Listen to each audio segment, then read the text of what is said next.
गुरु जी की साजी नवाजी गुरु रूप गुरु प्यारी साध संगत जी, वाहिगुरु जी का खालसा वाहिगुरु जी की फतेह। सतगुरु गुरबाणी गुरु विच आपां नूं जो उपदेश दे रहे, साडे मन नूं समझाउंदे कि तूं सिमरन कर उस अकाल पुरख परमात्मा वाहिगुरु दा। जदों असीं उहदा सिमरन करांगे फिर साडा मन है जिहड़ा सुखी हो जाएगा। जब तक जीव सिमरन नहीं करता, गुरु की मत नहीं लैंदा, ਉਹਦਾ ਜਿਹੜਾ ਜੀਵਨ ਹੈ ਉਹ ਦੁੱਖਾਂ ਦੇ ਵਿੱਚ ਹੀ ਗੁਜ਼ਰਦਾ ਹੈ। ਚਿੰਤਾ ਫਿਕਰ ਸੈਂਸੇ ਇਹ ਜੀਵ ਦੇ ਅੰਦਰੋਂ ਜਾਂਦੇ ਨਹੀਂ।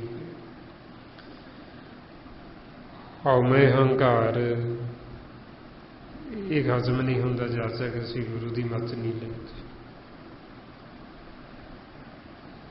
ਇਸ ਲਈ ਫਿਰ ਸਾਨੂੰ ਕਹਿੰਦੇ ਬਈ ਆਪਦੀ ਮੱਤ ਦੁਆਰਾ ਤਾਂ ਸਾਰਾ ਸੰਸਾਰ ਹੀ ਕਰਦਾ। ਰਾਮ ਰਾਮ ਵਾਹਿਗੁਰੂ ਵਾਹਿਗੁਰੂ ਬਹੁਤ ਦੁਨੀਆ ਕਹਿੰਦੀ, ਪਰ ਉਹ ਵਾਹਿਗੁਰੂ ਰਾਮ ਇਸ ਤਰ੍ਹਾਂ ਮਿਲਦਾ ਨਹੀਂ ਆਪਦੀ ਮੱਤ ਦੁਆਰਾ। ਮਾਰੇ ਫਰਮਾਉਂਦੇ ਰਾਮ ਰਾਮ ਕਰਤਾ ਸਭ ਜਗ ਫਿਰੇ ਰਾਮ ਨਾ ਪਾਇਆ ਜਾਏ। ਇਉਂ ਨਹੀਂ ਮਿਲਦਾ ਕਿਉਂਕਿ ਉਹ ਕਰਨ ਦੇ ਵਿੱਚ ਭੇਦ ਅੰਤਰ। ਰਾਮ ਕਹਿਣ ਮੈਂ ਭੇਦ ਹੈ ਤਾਂ ਮੈਂ ਇੱਕ ਵਿਚਾਰ, ਇਹ ਕਰਨ ਦੇ ਵਿੱਚ ਵੀ ਭੇਦ ਹੈ। ਇੱਕ ਹੁੰਦਾ ਆਪਦੀ ਮੱਤ ਦੁਆਰਾ ਕਰਨਾ, ਇੱਕ ਹੁੰਦਾ ਆਪਦੀ ਮੱਤ ਛੱਡ ਕੇ ਗੁਰੂ ਦੀ ਮੱਤ ਦੁਆਰਾ ਕਰਨਾ। ਜਦੋਂ ਅਸੀਂ ਗੁਰੂ ਦੀ ਮਦਦ ਦੁਆਰਾ ਕਰਾਂਗੇ ਫਿਰ ਸਾਨੂੰ ਇਹਦਾ ਫਲ ਪ੍ਰਾਪਤ ਹੁੰਦਾ। ਫਲ ਕੀ ਹੈ? ਨਾਮ। ਫਿਰ ਸਾਨੂੰ ਨਾਮ ਰਤਨ ਦੀ ਪ੍ਰਾਪਤੀ ਹੁੰਦੀ ਜਦੋਂ ਅਸੀਂ ਗੁਰੂ ਦੀ ਮਦਦ ਦੁਆਰਾ ਕਰਦੇ। ਜੇ ਅਸੀਂ ਆਪਦੀ ਮਦਦ ਦੁਆਰਾ ਕਰਦੇ ਹਾਂ ਤੇ ਸਾਨੂੰ ਨਾਮ ਦਾ ਭੇਤ ਨਹੀਂ ਆਉਂਦਾ। ਇਸ ਲਈ ਮਹਾਰਾਜ ਕਹਿੰਦੇ ਰਾਮ ਰਾਮ ਸਭ ਕੋ ਕਹੇ ਕਹਿਆ ਰਾਮ ਨ ਹੋਈ, ਗੁਰ ਪ੍ਰਸਾਦੀ ਰਾਮ ਮਨ ਵਸੇ, ਤਾਂ ਫਲ ਪਾਵੇ ਕੋਈ। ਬਈ ਰਾਮ ਸਾਡੇ ਹਿਰਦੇ 'ਚ ਵਸ ਜੇ, ਵਾਹਿਗੁਰੂ ਸਾਡੇ ਹਿਰਦੇ 'ਚ ਵਸ ਜੇ। ਉਹ ਵਸਣਾ ਗੁਰੂ ਦੀ ਕਿਰਪਾ ਦੁਆਰਾ। ਇੱਕ ਹੁੰਦਾ ਵੀ ਜੀ ਆਪਦੀ ਮਦਦ ਦੁਆਰਾ ਕਰਦਾ, ਗਿਣਤੀਆਂ ਮਿਣਤੀਆਂ 'ਚ ਪੈ ਜਾਂਦਾ, ਹਿਰਦੇ 'ਚ ਨਹੀਂ ਵਸਾਉਂਦਾ। ਜਿਵੇਂ ਬਾਹਰ ਕੋਈ ਮਾਲਾ ਫੜ ਲੈਂਦਾ, ਉਹਨੂੰ ਫੇਰੀ ਜਾਂਦਾ। ਹੁਣ ਮਹਾਰਾਜ ਕਹਿੰਦੇ ਵੀ ਇਹ ਮਾਲਾ ਜਿਹੜੀ ਵੀ ਇਹਨੂੰ ਮਾਲਾ ਨੂੰ ਕਹਿੰਦੇ ਜਪਣੀ। ਮਹਾਰਾਜ ਕਹਿੰਦੇ ਵੀ ਜੇ ਤੁਹਾਡੇ ਹਿਰਦੇ 'ਚ ਨਹੀਂ ਵਸਿਆ ਤੇ ਇਹ ਜਪਣੀ ਇਹ ਮਾਲਾ ਦੇ ਨਾਲ ਕੁਝ ਹੋਣ ਨਹੀਂ ਲੱਗਿਆ। ਮਹਾਰਾਜ ਕਹਿੰਦੇ ਕਬੀਰ ਜਪਣੀ ਕਾਂਡ ਕੀ, ਕਿਆ ਦਿਖਲਾਵੇ ਲੋਈ, ਹਿਰਦੇ ਰਾਮ ਨ ਚੇਤਈ, ਇਹ ਜਪਣੀ ਕਿਆ ਹੋਈ। ਤੇਰੇ ਹਿਰਦੇ 'ਚ ਤਾਂ ਮਾਲਕ ਹੈ ਨਹੀਂ, ਸਿਮਰਨ ਵਸਿਆ ਨਹੀਂ, ਤੇ ਇਹ ਜਪਣੀ ਤੂੰ ਕਿਹਨੂੰ ਦਿਖਾਉਣਾ? ਫੇਰ ਕੀ ਗੁਰਮਤਿ ਦੇ ਵਿੱਚ ਇਹ ਮਾਲਾ ਦਾ ਖੰਡਨ ਕੀਤਾ। ਆਪਾਂ ਹੱਥਾਂ ਨਾਲ ਕੰਮ ਕਰਨਾ, ਨਾ ਕਿ ਅਸੀਂ ਜੇ ਮਾਲਾ ਫੜ ਕੇ ਬਹਿ ਗਏ ਤੇ ਕੰਮ ਕਿਵੇਂ ਕਰਾਂਗੇ। ਜਿਨ੍ਹਾਂ ਦੀ ਗੁਰਬਾਣੀ ਭਗਤਾਂ ਦੀ, ਗੁਰੂ ਸਾਹਿਬਾਨਾਂ ਦੀ ਸਾਰੇ ਕੰਮ ਕਰਦੇ ਸੀ। ਕੋਈ ਇਹ ਨਹੀਂ ਸੀ ਵੀ ਬੈਠ ਕੇ ਉਹ ਮਾਲਾ ਫੇਰਦੇ ਸੀ। ਉਹਨਾਂ ਨੇ ਮਾਲਾ ਸਵਾਸਾਂ ਦੀ ਬਣਾਈ। ਸਵਾਸਾਂ ਦੀ ਆਖਿਆ ਵੀ ਮਾਲਾ ਬਣਾਓ, ਆਪਦੇ ਕੰਠ 'ਚ ਪਾਓ, ਵੀ ਹਰ ਇੱਕ ਸਵਾਸ ਦੇ ਨਾਲ ਸਿਮਰਨ ਕਰੋ। ਇਸ ਲਈ ਮਹਾਰਾਜ ਕਹਿੰਦੇ ਕਬੀਰ ਮੇਰੀ ਸਿਮਰਨੀ ਰਸਨਾ ਉੱਪਰ ਰਾਮ। ਉਹ ਕਹਿੰਦੇ ਸਾਡੀ ਸਿਮਰਨੀ, ਸਾਡੀ ਮਾਲਾ ਕੀ ਹੈ? ਰਸਨਾ, ਵੀ ਜਿਹੜੀ ਹਰ ਸਮੇਂ ਜਪਦੀ ਹੀ ਰਹਿੰਦੀ, ਹਰ ਸਮੇਂ ਮਾਲਕ ਦੇ ਗੁਣ ਗਾਉਂਦੀ ਹੀ ਰਹਿੰਦੀ। ਇਸ ਵਾਸਤੇ ਫਿਰ ਆਪਾਂ ਨੂੰ ਕਹਿੰਦੇ ਬਈ ਹੱਥਾਂ ਪੈਰਾਂ ਨਾਲ ਕੰਮ ਕਰੋ, ਮੁਖ ਦੁਆਰਾ ਸਿਮਰਨ ਕਰੋ ਤਾਂ ਕਿ ਤੁਹਾਡੇ ਹਿਰਦੇ 'ਚ ਵਸ।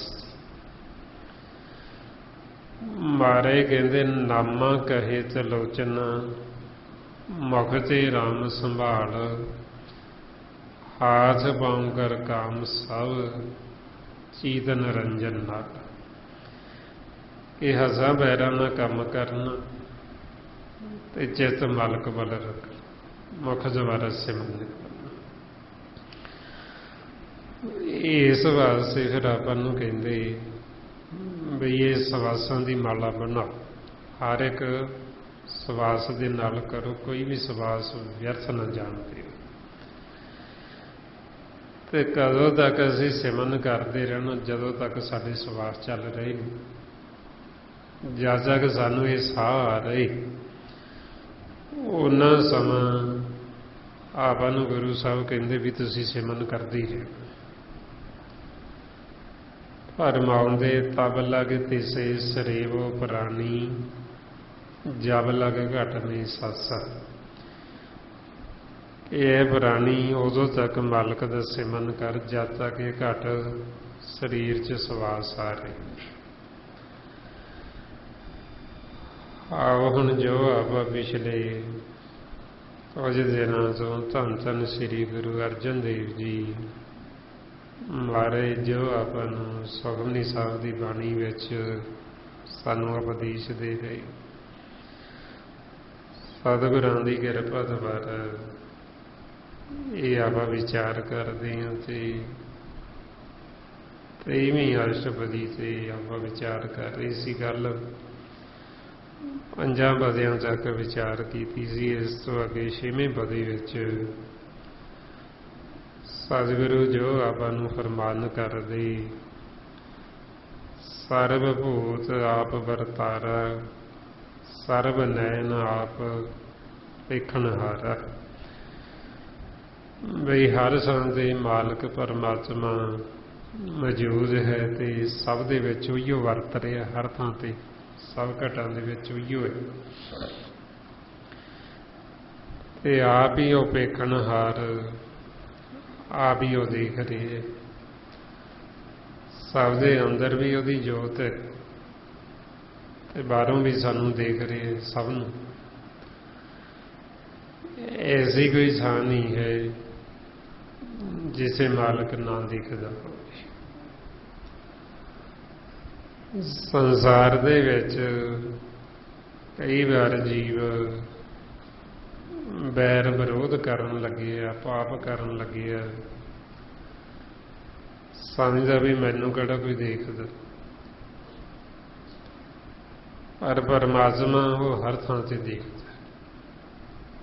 ਐਸੀ ਕੋਈ ਥਾਂ ਹੀ ਨਹੀਂ ਅਸੀਂ ਕਿਤੇ ਵੜ ਜਾਈਏ ਅੰਦਰ ਬਈ ਜਿਸੇ ਉਹ ਸਾਨੂੰ ਨਾ ਦੇਖੇ, ਅਸੀਂ ਉਹ ਤੋਂ ਨਹੀਂ ਛੁਪਾ ਸਕਦੇ ਕੁਝ। ਮਾਰੇ ਕਹਿੰਦੇ ਅੱਗੋਂ ਦੇਖੇ ਪਿੱਛੋਂ ਦੇਖੇ ਤੇ ਇਸ ਤੇ ਕਹਾਂ ਛੁਪਾਵੇ, ਵੀ ਉਹ ਤੋਂ ਅਸੀਂ ਕੀ ਛੁਪਾਵਾਂਗੇ, ਉਹ ਤਾਂ ਸਾਨੂੰ ਅੱਗੇੋਂ ਪਿੱਛੇੋਂ ਚਾਰ ਚੁਫੇਰਿਓਂ ਦੇਖ ਰਹੀ ਹੈ। ਹਰ ਥਾਂ ਤੇ ਮਾਲਕ ਮੌਜੂਦ ਹੈ ਤੇ ਹਰ ਥਾਂ ਤੇ ਸਾਨੂੰ ਦੇਖ ਰਿਹਾ। ਇਸ ਲਈ ਫਿਰ ਮਨ ਨੂੰ ਸਮਝਾਉਂਦੇ ਵੀ ਇਹ ਮੂੜ ਜੀਵ, ਤੂੰ ਇਹ ਨਾ ਸਮਝ ਵੀ ਮੈਨੂੰ ਕੋਈ ਦੇਖਦਾ ਨਹੀਂ, ਤੈਨੂੰ ਪਰਮਾਤਮਾ ਹਰ ਸਮੇਂ ਦੇਖ ਰਿਹਾ। ਜੋ ਜੋ ਕੁਝ ਕਰਦਾ ਹੈ ਉਹ ਤੋਂ ਪਰਮਾਤਮਾ ਤੋਂ ਛੁਪਾ ਨਹੀਂ ਸਕਦਾ, ਉਹ ਤੋਂ ਲੁਕਾ ਨਹੀਂ ਸਕਦਾ। ਮਹਾਰਾਜ ਫਰਮਾਉਂਦੇ ਮਨ ਮੂੜੇ ਦੇਖ ਰਹੇ ਹੋ ਪ੍ਰਭ ਸੁਆਮੀ, ਜੋ ਕਿਛ ਕਰੇ ਸੋਈ ਸੋਈ ਜਾਣੇ, ਰਹੇ ਨਾ ਕਛੁ ਈਸ਼ਾਨੀ। ਇਹ ਜੋ ਜੋ ਕਰਦਾ ਹੈ ਉਹ ਸਾਰਾ ਕੁਝ ਜਾਣਦਾ, ਉਹ ਤੋਂ ਕੁਝ ਬੁੱਝਿਆ, ਉਹ ਤੋਂ ਕੁਝ ਛੁਪਿਆ ਨਹੀਂ। ਪਰ ਸੰਸਾਰ ਦੇ ਵਿੱਚ ਜੀਵ ਭੁੱਲ ਜਾਂਦਾ ਵੀ ਮੈਨੂੰ ਕਿਹੜਾ ਕੋਈ ਦੇਖਦਾ, ਇਸੇ ਕਰਕੇ ਉਹ ਪਾਪ ਕਰਦਾ। ਪਾਪ ਕੀ ਹੈ? ਜਦੋਂ ਅਸੀਂ ਕਿਸੇ ਦੀ ਨਿੰਦਿਆ ਕਰਦੇ ਹਾਂ ਇਹ ਪਾਪ ਹੈ। ਜਦੋਂ ਅਸੀਂ ਕਿਸੇ ਨੂੰ ਫਿੱਕਾ ਬੋਲਦੇ ਹਾਂ, ਕਿਸੇ ਨਾਲ ਵੈਰ ਵਿਰੋਧ ਈਰਖਾ ਨਫ਼ਰਤ ਕਰਦੇ ਹਾਂ, ਇਹ ਪਾਪ ਹੈ। ਇਹ ਵੈਰ ਵਿਰੋਧ ਕਰਨ ਲੱਗੇ ਹਾਂ, ਨਿੰਦਿਆ ਕਰਨ ਲੱਗੇ ਹਾਂ, ਜੀਵ ਨੂੰ ਰੱਬ ਭੁੱਲਿਆ ਹੁੰਦਾ। ਇਹ ਨਹੀਂ ਹੋ ਸਕਦਾ ਵੀ ਜੀਵ ਨਿੰਦਿਆ ਵੀ ਕਰੀ ਜਾਵੇ ਤੇ ਆਖੇ ਮੈਨੂੰ ਰੱਬ ਚੇਤੇ। ਜੇ ਉਹਨੂੰ ਰੱਬ ਚੇਤੇ ਹੈ ਤੇ ਫਿਰ ਉਹ ਨਿੰਦਿਆ ਕਰੇ ਹੀ ਨਾ ਕਿਸੇ। ਜੇ ਉਹਨੂੰ ਰੱਬ ਚੇਤੇ ਹੋਵੇ ਤੇ ਫਿਰ ਉਹ ਫਿੱਕਾ ਕਿਉਂ ਬੋਲੇ, ਇਹ ਵੈਰ ਵਿਰੋਧ ਈਰਖਾ ਨਫ਼ਰਤ ਕਿਉਂ ਕਰੇ? ਸੋ ਇਹੋ ਪਾਪ ਹੈ ਫਿਰ। ਪਰ ਜੀਵ ਨੂੰ ਨਾ ਭੇਦ ਹੋਣ ਕਰਕੇ ਉਹ ਪਾਪ ਕੁਝ ਹੋਰ ਸਮਝਦਾ ਹੈ।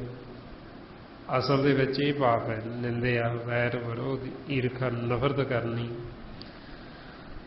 ਸੈਂਸੇ ਫਿਕਰ ਚਿੰਤਾਵਾਂ ਕਰਨੀਆਂ, ਇਹ ਸਭ ਪਾਪ ਨੇ। ਤੇ ਇਹਨਾਂ ਪਾਪਾਂ ਦੀ ਮੈਲ ਸਾਡੇ ਮਨ ਦੇ ਉੱਤੇ ਚੜ੍ਹਦੀ,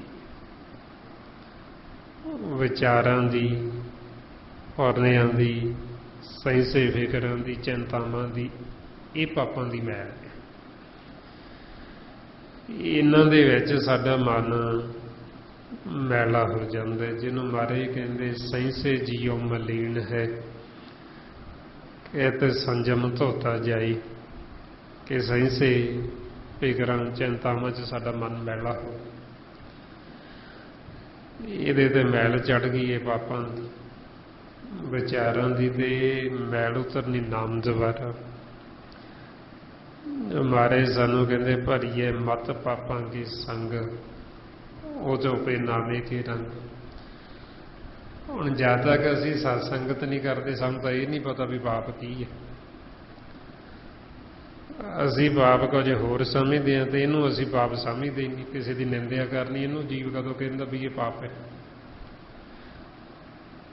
ਕਿਸੇ ਦੇ ਨਾਲ ਈਰਖਾ ਨਫ਼ਰਤ ਕਰਨੀ ਇਹਨੂੰ ਤਾਂ ਪਾਪ ਕਹਿੰਦਾ ਹੀ ਨਹੀਂ। ਉਹ ਚਿੰਤਾ ਫਿਕਰ ਕਰਨੀ ਇਹਨੂੰ ਕਦੋਂ ਕਹਿੰਦਾ ਵੀ ਮੈਂ ਪਾਪ ਕਰ ਰਹੀ, ਮੈਂ ਚਿੰਤਾ ਕਰ ਰਹੀ ਵੀ ਮੈਂ ਪਾਪ ਕਰ ਰਹੀ ਹਾਂ। ਉਹਨੂੰ ਪਤਾ ਹੀ ਨਹੀਂ ਵੀ ਇਹ ਮੈਂ ਪਾਪ ਕਰਦਾ, ਚਿੰਤਾ ਕਰਕੇ ਫਿਕਰ ਕਰਕੇ ਮੈਂ ਪਾਪ ਕਰ ਰਹੀ। ਇਸ ਵਾਸਤੇ ਫਿਰ ਸਾਨੂੰ ਸਤਿਗੁਰੂ ਸਮਝਾਉਂਦੇ ਵੀ ਇਹ ਭੇਤ ਸਾਨੂੰ ਉਦੋਂ ਆਉਂਦਾ ਜਦੋਂ ਅਸੀਂ ਗੁਰੂ ਦੀ ਮੱਤ ਲੈਂਦੇ ਹਾਂ, ਜਦੋਂ ਅਸੀਂ ਸਤਸੰਗਤ ਕਰਦੇ ਹਾਂ। ਫਿਰ ਸਾਨੂੰ ਪਤਾ ਲੱਗਦਾ ਵੀ ਪਾਪਾਂ ਦੀ ਮੈਲ ਕਿਵੇਂ ਲੱਗਦੀ ਹੈ ਤੇ ਕਿਵੇਂ ਅਸੀਂ ਇਹ ਪਾਪਾਂ ਦੀ ਮੈਲ ਨੂੰ ਲਾਉਣਾ, ਕਿਵੇਂ ਅਸੀਂ ਇਹ ਸਾਡੇ ਮਨ ਨੂੰ ਧੋਣਾ। ਅੱਗੇ ਮਹਾਰਾਜ ਕਹਿੰਦੇ ਸਗਲ ਸਮਗਰੀ ਜਾ ਕਾ ਤਨਾ ਆਪਨ ਜਸ ਆਪ ਹੀ ਸੁਣਾ। ਬਈ ਮਾਲਕ ਪਰਮਾਤਮਾ ਵਾਹਿਗੁਰੂ ਨੇ ਜੋ ਸਾਰਾ ਜਗਤ ਜੋ ਇਹ ਮਾਲਕ ਨੇ ਸ੍ਰਿਸ਼ਟੀ ਦੀ ਰਚਨਾ ਕੀਤੀ ਹੈ, ਬਈ ਸਾਰੇ ਸਰੀਰਾਂ ਦੇ ਵਿੱਚ ਸਭਨਾਂ ਦੇ ਅੰਦਰ ਉਹ ਆਪ ਹੀ ਵਿਆਪਕ ਹੈ, ਆਪ ਹੀ ਉਹ ਇਹਨੇ ਸਰਗ ਰੂਪ ਆਪਣਾ ਪ੍ਰਗਟ ਕੀਤਾ ਹੈ। ਤੇ ਆਪਣਾ ਜਸ ਜਿਹੜਾ ਉਹ ਆਪ ਹੀ ਸੁਣ ਰਿਹਾ, ਆਪ ਹੀ ਕਰਦਾ ਹੈ ਤੇ ਆਪ ਹੀ ਸੁਣਨ ਵਾਲਾ ਹੈ। ਆਪਣਾ ਜਸ ਆਪ ਹੀ ਸੁਣ, ਵੀ ਜਿਹੜਾ ਉਹਦਾ ਜਸ ਉਹਦੀ ਵਡਿਆਈ ਸੁਣਦਾ ਵੀ ਆਪ ਹੈ ਤੇ ਕਰਦਾ ਵੀ ਆਪ ਹੀ ਹੈ। ਇਸ ਵਾਸਤੇ ਆਪਾਂ ਮਾਲਕ ਦੀ ਵਡਿਆਈ ਉਹਦੀ ਉਸਤਤ ਕਰ ਨਹੀਂ ਸਕਦੇ, ਕਿਉਂਕਿ ਅਸੀਂ ਛੋਟੇ ਜਿਹੇ ਜੀਵ ਜੰਤ ਕਰਮ ਕੀੜੇ, ਪਰਮਾਤਮਾ ਐਡਾ ਵੱਡਾ ਤੇ ਉਹਦੀ ਵਡਿਆਈ ਇੰਨੀ ਤੇ ਅਸੀਂ ਉਹਦੀ ਕੀ ਸਿਫਤ ਕਰ ਸਕਦੇ।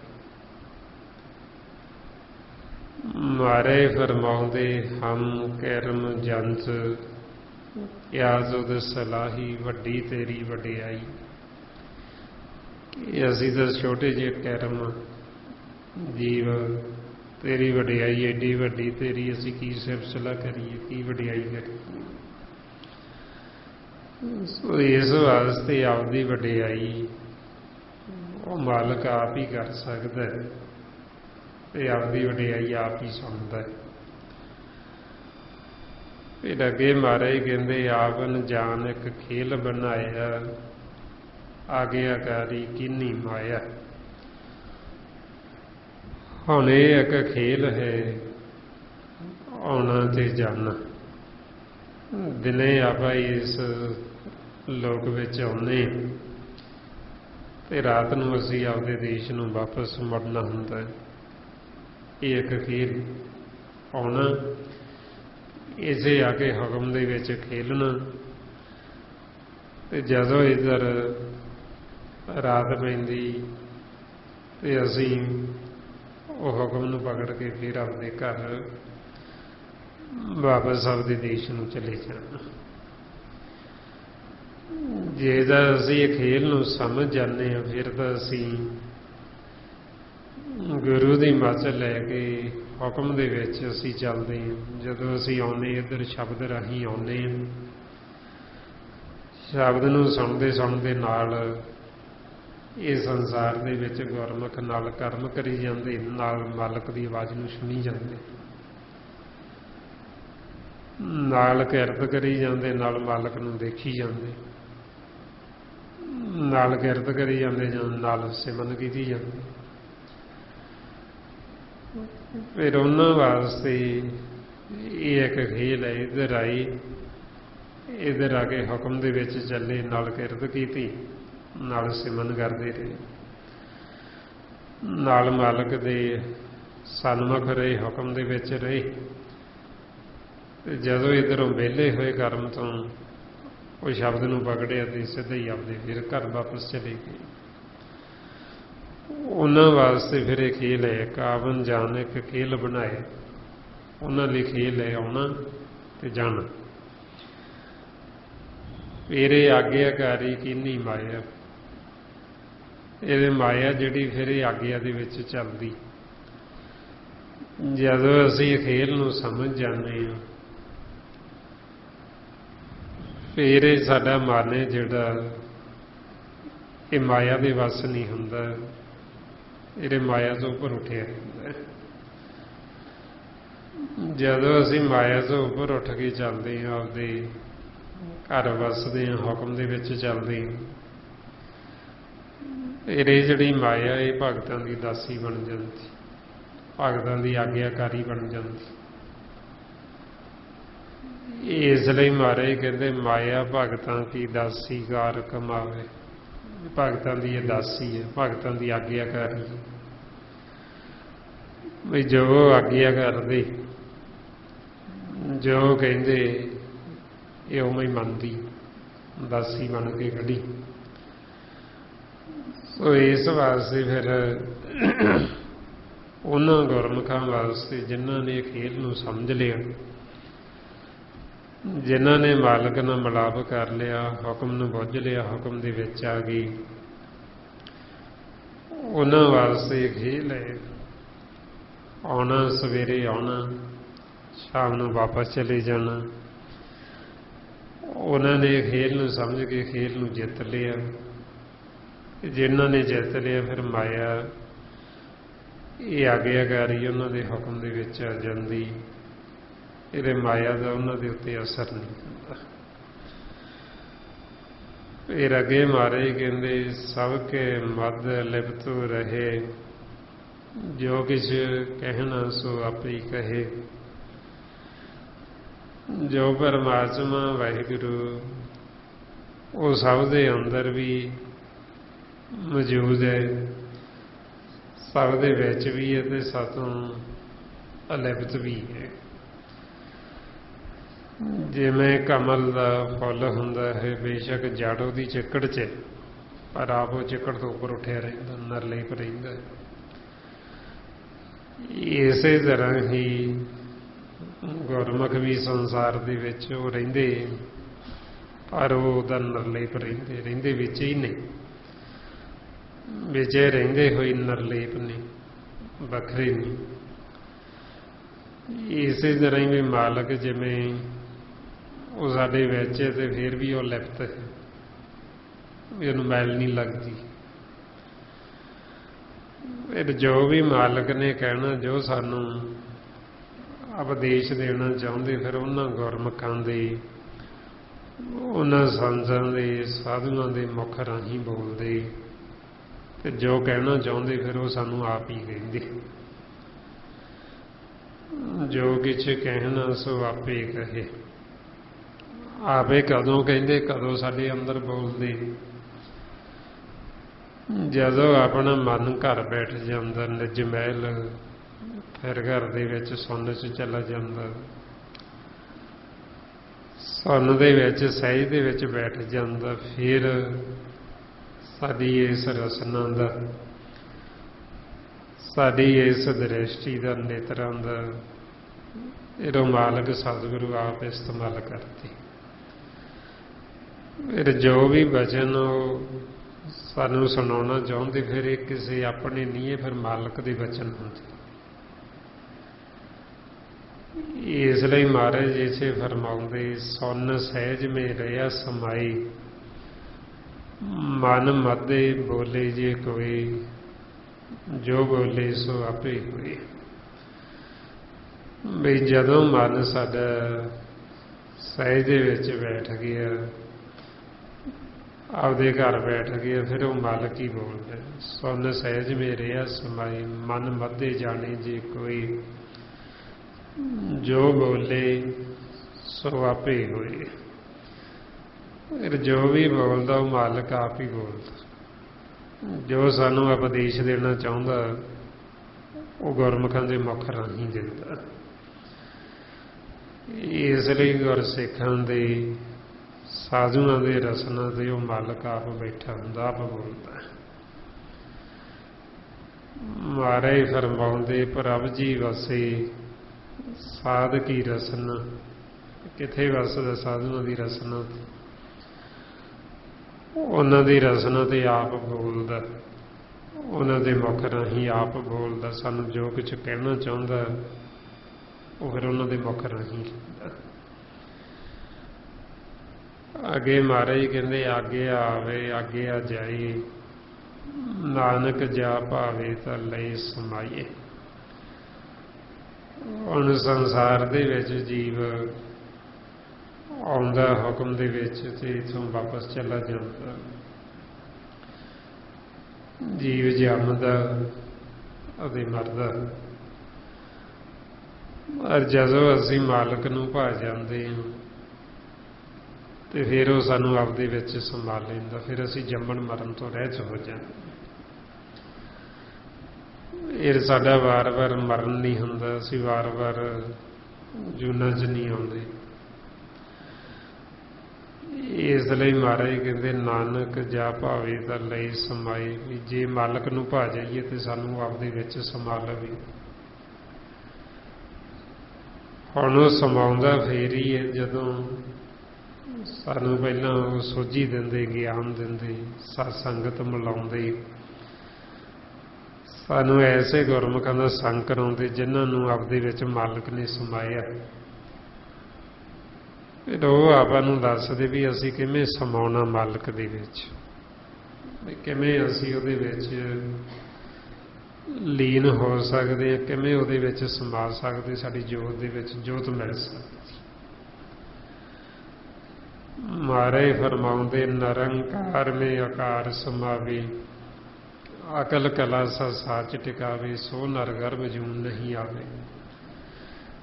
ਇਹ ਕਿਵੇਂ ਨਿਰੰਕਾਰ 'ਚ ਸਾਡੇ ਮਨ ਦਾ ਆਕਾਰ ਹੈ ਜਿਹੜਾ ਉਹ ਆਕਾਰ ਸਮਾਵੇ, ਕਿਵੇਂ ਸਾਡੀ ਜੋਤ 'ਚ ਜੋਤ ਮਿਲੇ। ਉਹ ਫਿਰ ਸਾਨੂੰ ਸਾਰਾ ਭੇਤ ਗੁਰੂ ਨੇ ਦੇਣਾ ਵੀ ਇਸ ਤਰੀਕੇ ਇਸ ਵਿਧੀ ਦੁਆਰਾ ਤੁਸੀਂ ਪਰਮਾਤਮਾ ਦੇ ਸਨਮੁਖ ਹੋ ਕੇ ਫਿਰ ਸਤਿਗੁਰ ਦੀ ਸੇਵਾ ਕਰਕੇ ਫਿਰ ਤੁਹਾਡੀ ਜੋਤ ਦੇ ਵਿੱਚ ਜੋਤ ਮਿਲ ਸਕਦੀ। ਜਦੋਂ ਹੁਣ ਆਪਾਂ ਮਾਲਕ ਨੂੰ ਦੇਖ ਲੈਂਦੇ ਹਾਂ, ਦੇਖ ਕੇ ਵਾਹਿਗੁਰੂ ਦੀ ਸੇਵਾ ਕਰਦੇ ਹਾਂ, ਫਿਰ ਜਦੋਂ ਅਸੀਂ ਦੇਖੀ ਜਾਂਦੇ ਦੇਖ ਕੇ ਸਾਡੀ ਜੋਤ ਦੇ ਵਿੱਚ ਜੋਤ ਮਿਲ ਜਾਂਦੀ।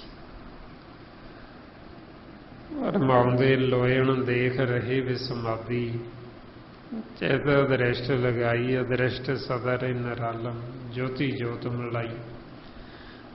ਜੋਤ ਜੋਤ ਮਿਲ ਗਈ, ਮਾਲਕ ਨੂੰ ਭਾਗੇ ਤੇ ਉਹਨੇ ਆਪਦੇ ਵਿੱਚ ਸਮਾ ਲਿਆ।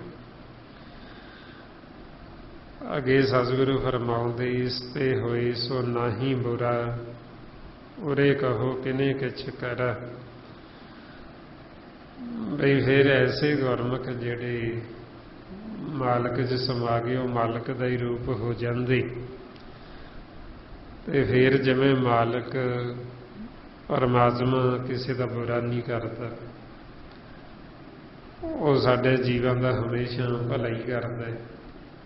ਉਹੀਓ ਸੁਭਾਅ ਗੁਰਮੁਖਾਂ ਦਾ ਹੋ ਜਾਂਦਾ, ਉਹ ਵੀ ਕਿਸੇ ਦਾ ਬੁਰਾ ਨਹੀਂ ਕਰਦੇ, ਉਹ ਹਮੇਸ਼ਾ ਭਲਾ ਹੀ ਕਰਦੇ ਸਾਡਾ। ਪਰ ਉਹਨਾਂ ਦਾ ਭਲਾ ਕੀਤਾ ਹੋਇਆ ਸਾਨੂੰ ਸਮਝ ਨਹੀਂ ਆਉਂਦੀ, ਸਾਡੀ ਮੱਤ ਛੋਟੀ ਹੈ। ਪਰਮਾਤਮਾ ਦਾ ਭਲਾ ਕੀਤਾ ਹੋਇਆ ਜੀਵ ਉਹ ਵੀ ਸਮਝਦਾ ਨਹੀਂ ਜਦ ਤੱਕ ਗੁਰੂ ਦੀ ਮੱਤ ਨਹੀਂ ਲੈਂਦਾ। ਉਹ ਆਪਦੀ ਮੱਤ ਦੁਆਰਾ ਹੀ ਕਹੀ ਜਾਂਦਾ ਵੀ ਆਹ ਤਾਂ ਰੱਬ ਨੇ ਬੜਾ ਮਾੜਾ ਕਰਤਾ। ਇਸ ਲਈ ਮਹਾਰਾਜ ਕਹਿੰਦੇ ਤੁਮ ਕਰੋ ਭਲਾ ਹਮ ਭਲੋ ਨ ਜਾਣੇ ਤੂੰ ਸਦਾ ਸਦਾ ਦਿਆਲਾ। ਮਾਲਕ ਸਦਾ ਹੀ ਦਿਆਲੂ ਤੇ ਉਹ ਸਦਾ ਹੀ ਭਲਾ ਕਰਦਾ, ਪਰ ਉਹਦਾ ਭਲਾ ਕੀਤਾ ਹੋਇਆ ਜੀਵ ਸਮਝਦਾ ਨਹੀਂ ਹੈ, ਜਾਣਦਾ ਨਹੀਂ ਹੈ। ਇਸ ਲਈ ਫਿਰ ਸਾਨੂੰ ਕਹਿੰਦੇ ਵੀ ਉਹ ਤੋਂ ਕੁਝ ਬੁਰਾ ਨਹੀਂ ਹੋ ਸਕਦਾ, ਨਾ ਗੁਰਮੁਖਾਂ ਤੋਂ ਤੇ ਨਾ ਮਾਲਕ ਤੋਂ। ਮਹਾਰਾਜ ਕਹਿੰਦੇ ਸਤਿਗੁਰ ਸਭਨਾਂ ਦਾ ਭਲਾ ਮਨਾਈਦਾ ਤੇ ਸਦਾ ਬੁਰਾ ਕਿਉਂ ਹੋਈ। ਇਹ ਜਿਹੜੇ ਗੁਰਮੁਖ ਸੰਤ ਸਾਧੂ ਉਹ ਸਭ ਦਾ ਭਲਾ ਹੀ ਮਨਾਉਂਦੇ ਤੇ ਉਹਨਾਂ ਦਾ ਬੁਰਾ ਕੀ ਹੋਣਾ ਹੋਇਆ। ਜਿਹੜੇ ਸਭ ਦਾ ਭਲਾ ਕਰਦੇ ਉਹਨਾਂ ਦਾ ਕਦੇ ਬੁਰਾ ਨਹੀਂ ਹੁੰਦਾ। ਇਸ ਵਾਸਤੇ ਫਿਰ ਮਹਾਰਾਜ ਕਹਿੰਦੇ ਇਸ ਤੇ ਹੋਏ ਸੋ ਨਾਹੀਂ ਬੁਰਾ, ਉਰੇ ਕਹੋ ਕਿਨੇ ਕਿਛ ਕਰਾ। ਵੀ ਹੋਰ परमात्मा तो बिना तो कोई गुरमुखां नूं दिसदा ही नहीं भी जिहड़ा होर कोई कुछ कर सके। इस करके भी जो भी फिर वो करदा मालक ते उहिओ फिर गुरमुखां नूं भला लगदा, उहिओ चंगा लगदा, उहिओ उन्हां नूं मालक दा कीता होया मिठा लगदा। तेरा कीया मीठा लागे, भी तूं जो भी कर रहे हो उहिओ साडे वास्ते भला, उहिओ साडे वास्ते चंगा। अगे महाराज फरमाउंदे आप भला कर तू दस नीकी, आपे जाने अपने जी की। भी मालक परमात्मा आप चंगा ते उहदा जिहड़ा कीता होया सारा कुछ वो चंगा ही चंगा है। जो भी वो कर रहे हैं वो सारा चंगा ही कर रहे हैं। कारण कारण प्रभ एक है, दूसर ना ही कोई, भी दूजा तो कोई है नहीं। वो जो करदा ते वो चंगा ही करदा है, वो माड़ा करदा ही नहीं है। ते अपने मन दी वो अपने जी दी आप ही जानदा है, और दूजा कोई जानदा नहीं है। इसलिए आपे जाने अपने जी की, भी आपदी मर्जी दा मालक परमात्मा, उन्होंने किसी की कान नहीं, उन्होंने किसी की मोहताजी नहीं है। सो इस संसार का खेल साडी मर्जी नाल नहीं चलता, इनू चलाउण वाला मालक है परमात्मा। जे साडे मुताबिक असी आखीए तो असी तो सारा संतुलन ही बिगाड़ दी। जिवें जीव संसार दे विच नाम तो बिना महाराज कहंदे भी वो कमला है, ते जिहड़ा कमला जीव है उन्होंने जे आखीए भी आप भी ये परिवार नूं सही तरीके नाल चलावे जां सही काम करे, उन्हें तो कमले का की पता उन्हें की कर देना। इसे तरह ही महाराज कहते बैन नावे जग कमला फिरे, गुरमुख नजर ही आया भी नाम तो बिना इतने जीव कमले हुए फिरते। इस वास्ते फिर कमलियां के हिसाब नाल नहीं चलता मालक, परमात्मा के हिसाब के नाल ही ब्रह्मंड का सारा खेल जिहड़ा वो चलता है। अगे महाराज कहते आप साच धारी सब साच, ओत बोध अपन संग राज। परमात्मा आप सच है, ते जो उन्होंने मुख दे विचों शब्द प्रगट हो रहा वो भी सच्चा शब्द नाम। जैस नूं आप इकट्ठा बोलते हैं सत नाम, परमात्मा सत ते नाम उन्होंने मुख की आवाज़। जी जो सारे संसार का खेल चलता नाम तो, जिसो सृष्टि बनी है सारी नाम तो। जदों मालक बोले उन्होंने आवाज़ तो ही फिर अगे खेल चलता है। गीता बसाओ एको कवाओ तिसते हुए लख दरियाओ। ज्यों ही मालक बोले तो उन्होंने आवाज़ तो ही फिर सारा खेल शुरू हो गया। ते आप ही मालक फिर सब दे विच समाया होया ओत पोत, जिमें वो ताने पेटे वांग सब दे अंदर भी ते बाहर भी। ऐसी कोई थां नहीं भी जिथे वाहिगुरू मौजूद ना। साडे अंदर भी है ते बाहर भी चार चुफेरे सानू देख रही है। सो इस वास्ते फिर आपां नूं बार बार गुरमुख समझाउंदे घट घट मैं हर जू असी संजन केहो पुकार। संत जना ने सानू वार वार समझाया भी घट घट दे विच मालक वस रहा, ब्रह्म वस रही है। पर वो सानू दिसदा क्यों नहीं, क्योंकि असी सुते पए, असी आपदी अखां बंद कीतियां होईयां तां सानू दिखदा नहीं। जदों साडा मन जागेगा, दी अखां खुलणगियां ते फिर सानू पता लगेगा भी मालक तो हर थां ते, ऐसी कोई थां ही नहीं जिथे वो ना हो।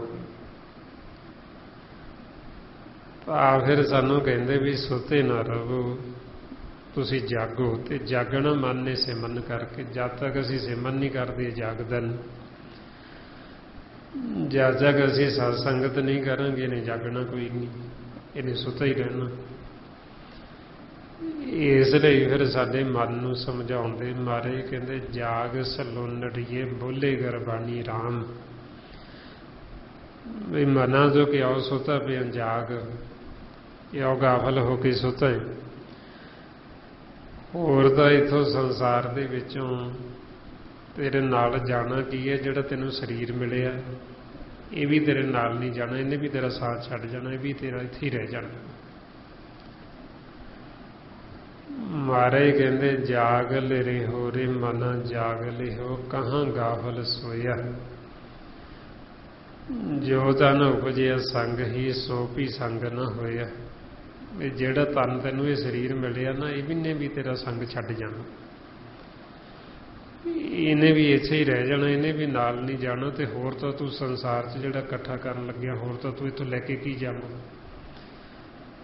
ये शरीर भी तेरा इत्थे ही रह जाना, तो तू जागदा क्यों नहीं। तू जाग ते जाग के अपने आपे दी पहचान कर, अपने मूल की पहचान कर।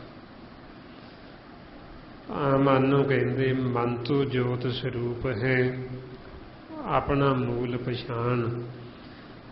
मन हर जी तेरे नाल है, गुरमति रंग मान। भी हरी तो साडे नाल ही है वाहिगुरू, पर यह भेद सानू गुरु की मत लैके आउंदा। ते गुरु की मत जदों असीं आउण लैने फिर असीं वो हरी दे रंग मानदे,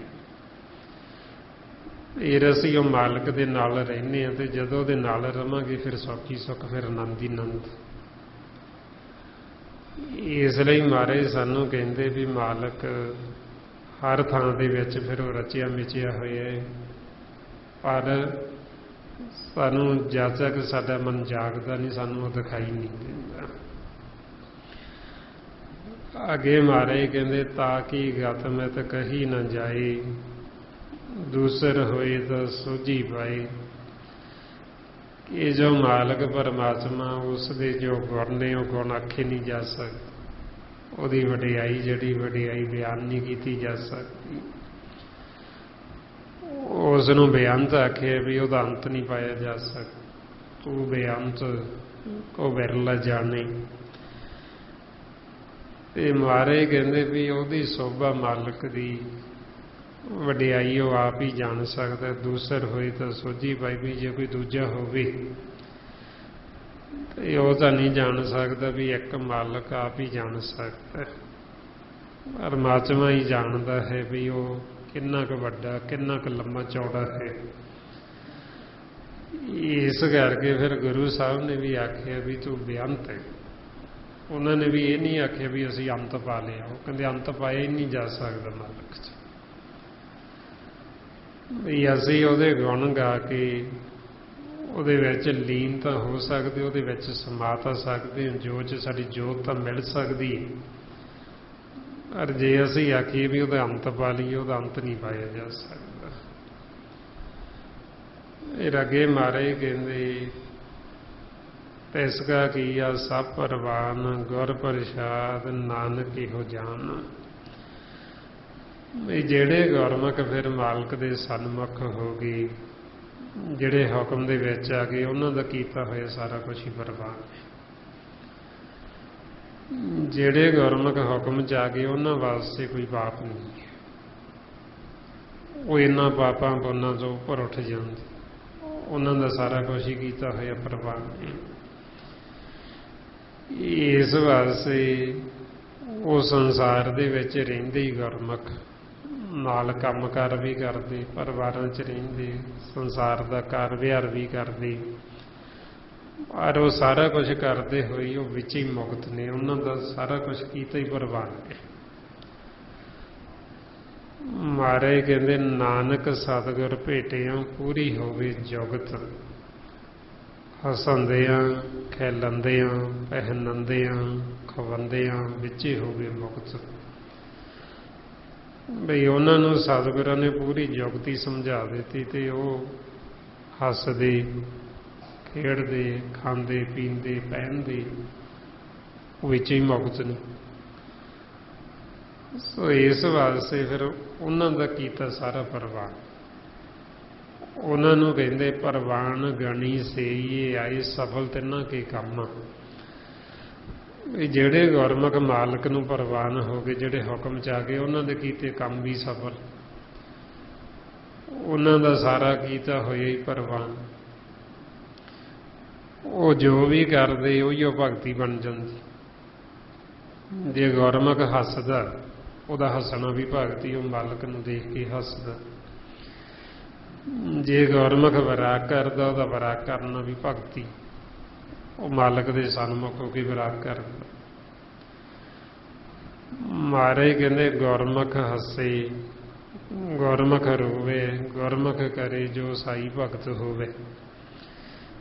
ਕਿ ਗੁਰਮੁਖ ਜੋ ਵੀ ਕਰਦਾ ਉਹੀਓ ਭਗਤੀ ਬਣ ਜਾਂਦੀ। ਕਿਉਂਕਿ ਉਹ ਮਾਲਕ ਦੇ ਸਨਮੁਖ ਹੈ ਅਤੇ ਉਹਨੇ ਸਨਮੁਖ ਹੋ ਕੇ ਜੋ ਵੀ ਕਰਨਾ ਉਹੀਓ ਉਹਦਾ ਕੀਤਾ ਹੋਇਆ ਪ੍ਰਵਾਨ। ਇਸ ਲਈ ਕਹਿੰਦੇ ਤਿਸ ਕਾ ਕੀਆ ਸਭ ਪ੍ਰਵਾਨ। ਵੀ ਉਹਦਾ ਕੀਤਾ ਹੋਇਆ ਐਸੇ ਗੁਰਮੁਖਾਂ ਦਾ ਉਹਦਾ ਸਭ ਪ੍ਰਵਾਨ ਹੈ ਮਾਲਕ ਦੇ ਘਰ ਦੇ ਵਿੱਚ।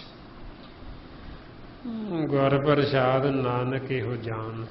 ਵੀ ਗੁਰੂ ਦੀ ਕਿਰਪਾ ਦੁਆਰਾ ਸਾਨੂੰ ਇਹ ਸੋਝੀ ਆਉਂਦੀ, ਭੇਤ ਆਉਂਦਾ, ਸਾਨੂੰ ਸਮਝ ਲੱਗਦੀ ਵੀ ਗੁਰਮੁਖਾਂ ਦਾ ਕੀਤਾ ਹੋਇਆ ਸਭ ਪ੍ਰਵਾਨ ਨੇ।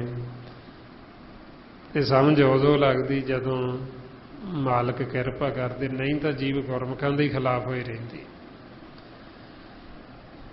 ਸੰਸਾਰ ਦੇ ਵਿੱਚ ਜਦੋਂ ਭਗਤ ਆਏ ਜਾਂ ਗੁਰੂ ਸਾਹਿਬ ਆਏ, ਉਦੋਂ ਉਹਨਾਂ ਨੂੰ ਬਹੁਤਾ ਜੀਵਾਂ ਨੇ ਨਹੀਂ ਮੰਨਿਆ। ਮੰਨਣ ਵਾਲੇ ਵਿਰਲੇ ਵਿਰਲੇ ਹੁੰਦੇ, ਥੋੜੇ ਮੰਨਦੇ, ਬਹੁਤੇ ਤਾਂ ਉਹਨਾਂ ਦੇ ਖਿਲਾਫ ਹੀ ਹੋਏ ਰਹੇ। ਉਹਨਾਂ ਦੀ ਹੀ ਨਾਲ ਵੈਰ ਵਿਰੋਧ ਈਰਖਾ ਨਫ਼ਰਤ ਖੜੀ ਕਰ ਲਈ। ਸੋ ਇਸ ਵਾਸਤੇ ਫਿਰ ਆਪਾਂ ਦੇਖਦੇ ਜਿਵੇਂ ਗੁਰੂ ਸਾਹਿਬ ਆਏ, ਉਹਨਾਂ ਦੇ ਵੀ ਜੀਵ ਵਿਰੋਧੀ ਹੋਏ ਰਹੇ। ਭਗਤ ਆਏ, ਉਹਨਾਂ ਦੀ ਵੀ ਵਿਰੋਧਤਾ ਕਰਦੇ ਰਹੇ, ਉਹਨਾਂ ਨੂੰ ਵੀ ਸਜ਼ਾਵਾਂ ਦਿੰਦੇ ਰਹੇ। ਸੋ ਇਸ ਵਾਸਤੇ ਫਿਰ ਜਦੋਂ ਗੁਰਮੁਖ ਸੰਸਾਰ ਦੇ ਵਿੱਚ ਆਕਾਰ ਦੇ ਵਿੱਚ ਹੁੰਦੇ, ਉਦੋਂ ਤਾਂ ਜੀਵ ਬਹੁਤ ਥੋੜੇ ਸਮਝਦੇ। ਜਦੋਂ ਚਲੇ ਜਾਂਦੇ ਫਿਰ ਬਾਅਦ 'ਚ ਉਹਨਾਂ ਨੂੰ ਮੰਨਣਾ ਸ਼ੁਰੂ ਕਰਦੇ, ਤੇ ਮੰਨਦੇ ਵੀ ਫਿਰ ਆਪਦੀ ਮੱਤ ਦੁਆਰਾ, ਫਿਰ ਵੀ ਉਹਨਾਂ ਦੀ ਵਿਚਾਰਧਾਰਾ ਨੂੰ ਨਹੀਂ ਮੰਨਦੇ।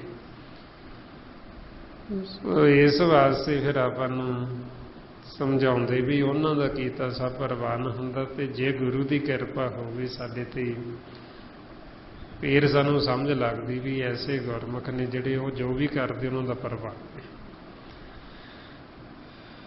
ਫਿਰ ਅੱਗੇ ਮਹਾਰਾਜ ਕਹਿੰਦੇ ਜੋ ਜਾਣੇ ਤਿਸ ਸਦਾ ਸੁਖ ਹੋਈ, ਆਪ ਮਿਲਾਈ ਲਈ ਪ੍ਰਭ ਸੋਈ।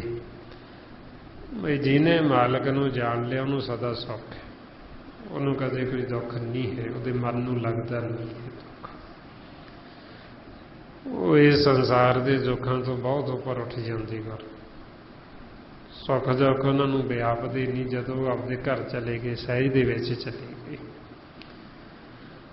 ਮਹਾਰਾਜ ਕਹਿੰਦੇ ਗੁਰਮੁਖਾਂ ਅੰਤਰ ਸਹਿਜ ਹੈ, ਮਨ ਚੜ੍ਹਿਆ ਦਸਵੇਂ ਆਕਾਸ਼, ਤਿਥੇ ਊਂਘ ਨ ਭੁੱਖ ਹੈ।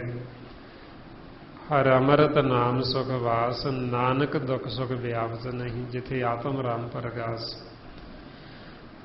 ਜਿਸੇ ਆਤਮਾ ਦਾ ਪ੍ਰਕਾਸ਼ ਗੁਰਮੁਖ ਉੱਥੇ ਘਰ ਚਲੇ ਗਏ, ਤੇ ਉੱਥੇ ਉਹਨਾਂ ਨੂੰ ਦੁੱਖ ਸੁੱਖ ਵਿਆਪਦਾ ਹੀ ਨਹੀਂ, ਇਹ ਸੰਸਾਰ ਦਾ ਲੱਗਦਾ ਹੀ ਨਹੀਂ। ਸਹਿਜ ਚਲੇ ਗਏ, ਉਹਨਾਂ ਨੇ ਆਪਦੇ ਘਰ ਨੂੰ ਜਾਣ ਲਿਆ, ਉਹਨਾਂ ਨੇ ਸਹਿਜ ਨੂੰ ਜਾਣ ਲਿਆ, ਮਾਲਕ ਨੂੰ ਜਾਣ ਲਿਆ। ਤੇ ਮਾਲਕ ਫਿਰ ਆਪ ਹੀ ਕਿਰਪਾ ਕਰਦੇ, ਤੇ ਉਹ ਜਦੋਂ ਕਿਰਪਾ ਕਰਦੇ ਉਹ ਫਿਰ ਆਪਦੇ ਨਾਲ ਮਿਲਾ ਲੈਂਦੇ। ਜੋ ਜਾਣੇ ਤੇ ਸਦਾ ਸੁਖ ਹੋਈ। ਵੀ ਜਿਹਨੇ ਜਾਣ ਲਿਆ ਉਹ ਸਦਾ ਸੁਖੀ ਗੁਰਮੁਖ, ਤੇ ਮਾਲਕ ਆਪ ਹੀ ਕਿਰਪਾ ਕਰਕੇ ਫਿਰ ਆਪ ਹੀ ਮਿਲਾਉਂਦੇ ਆਪਦੇ ਨਾਲ। ਫਿਰ ਮਹਾਰਾਜ ਕਹਿੰਦੇ ਉਹ ਧਨਵੰਤ ਕਲਵੰਤ ਪਤਵੰਤ, ਜੀਵਨ ਮੁਕਤ ਜਿਸ ਹਿਰਦੇ ਭਗਵੰਤ।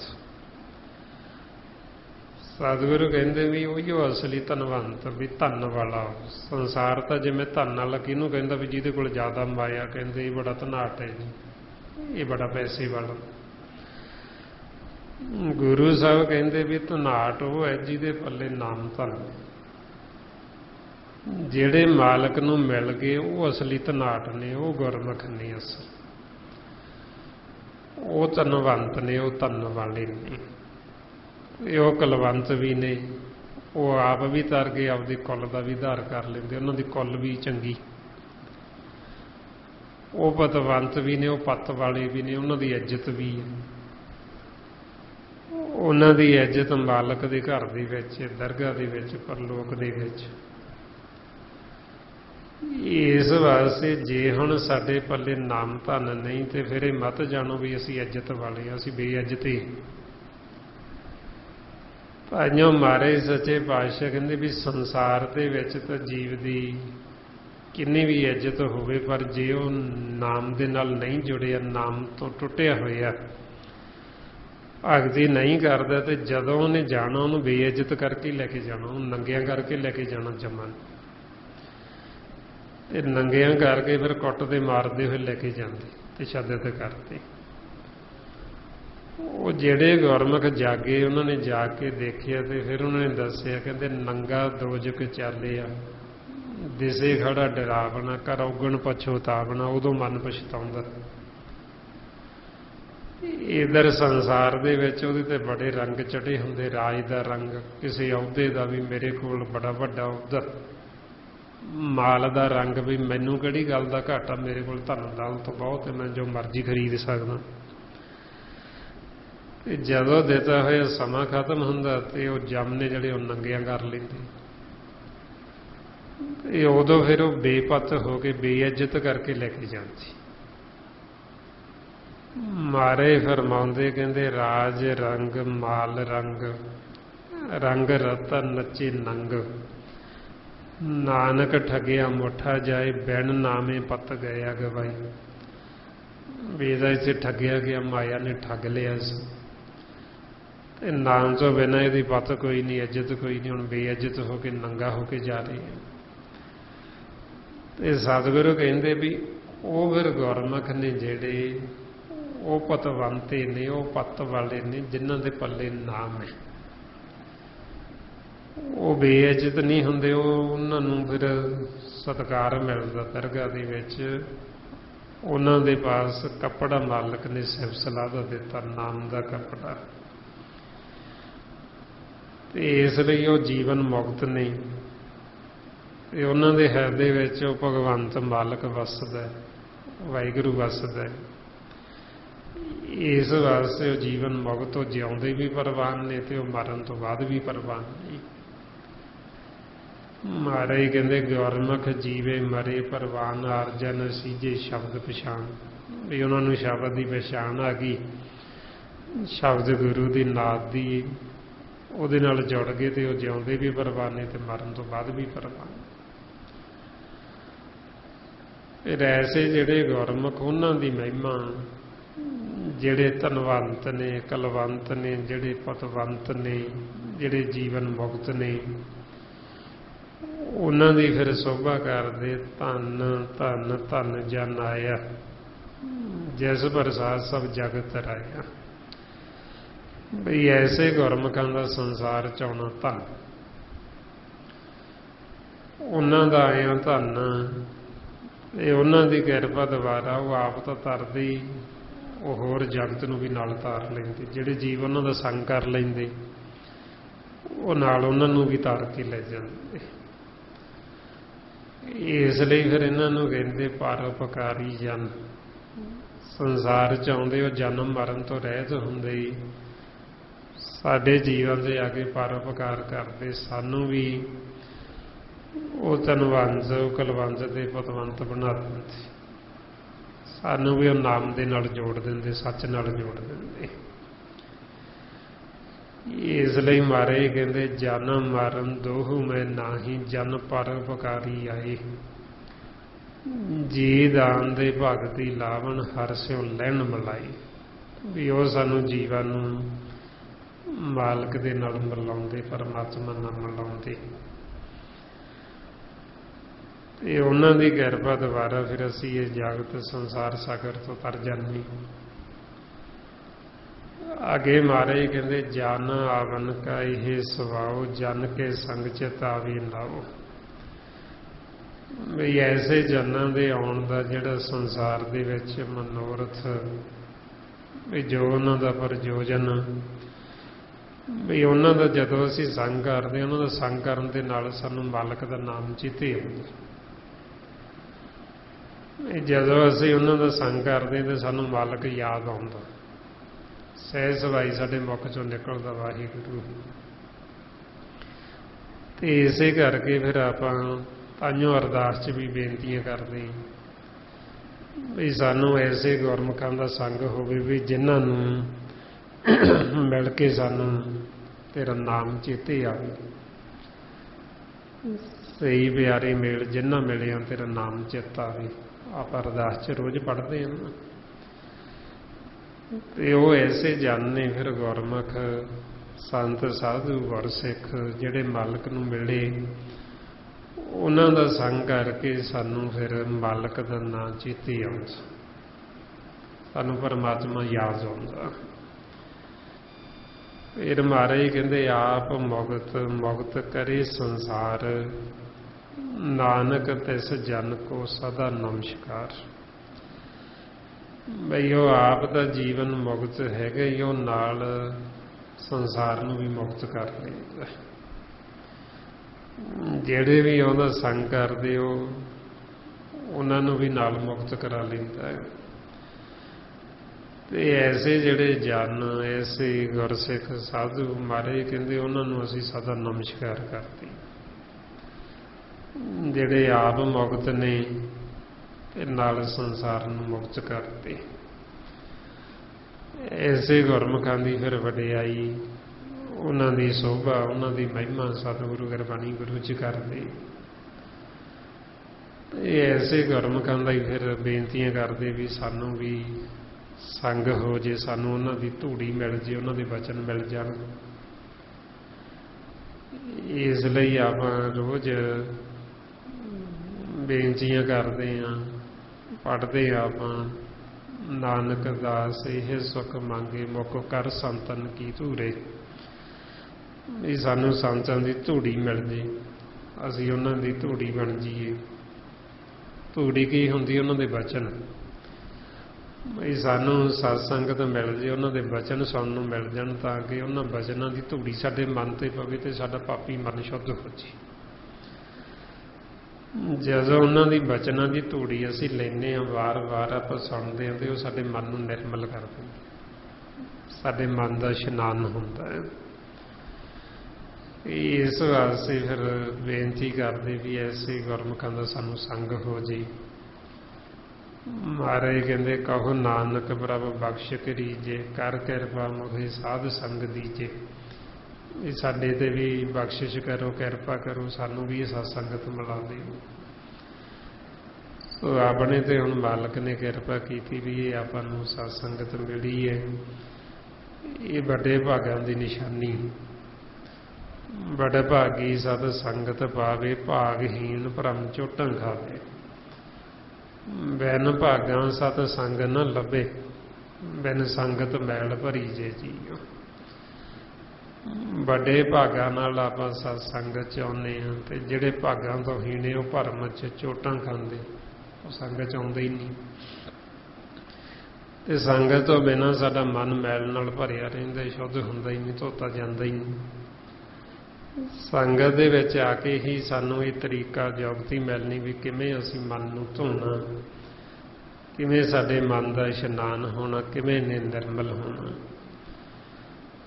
ਆਓ ਹੁਣ ਮਨ ਦਾ ਇਸ਼ਨਾਨ ਕਰਾਉਣ ਵਾਸਤੇ ਜੋ ਮਹਾਰਾਜ ਆਪਾਂ ਨੂੰ ਇਹ ਸਿਮਰਨ ਅਭਿਆਸ ਦੱਸਦੇ, ਫਰਮਾਉਂਦੇ ਕਰ ਇਸ਼ਨਾਨ ਸਿਮਰ ਪ੍ਰਭ ਆਪਣਾ, ਮਨ ਤਨ ਭਈ ਅਰੋਗਾ। ਇਹ ਮਨ ਦਾ ਕਿਵੇਂ ਇਸ਼ਨਾਨ ਹੋਣਾ? ਜਦੋਂ ਅਸੀਂ ਪਰਮਾਤਮਾ ਦਾ ਸਿਮਰਨ ਕਰਾਂਗੇ। ਆਓ ਹੁਣ ਮਨ ਦਾ ਇਸ਼ਨਾਨ ਕਰਾਉਣ ਵਾਸਤੇ ਆਪਾਂ ਸਾਸ ਗਿਰਾ ਸਿਮਰਨ ਕਰਨਾ ਹੈ। ਆਓ ਸਾਰੇ ਗੁਰਮੁਖ ਪਿਆਰੇ ਕਰੋ ਜੀ ਸ਼ੁਰੂ। ਵਾਹਿਗੁਰੂ ਵਾਹਿਗੁਰੂ ਵਾਹਿਗੁਰੂ ਵਾਹਿਗੁਰੂ ਵਾਹਿਗੁਰੂ ਵਾਹਿਗੁਰੂ ਵਾਹਿਗੁਰੂ ਵਾਹਿਗੁਰੂ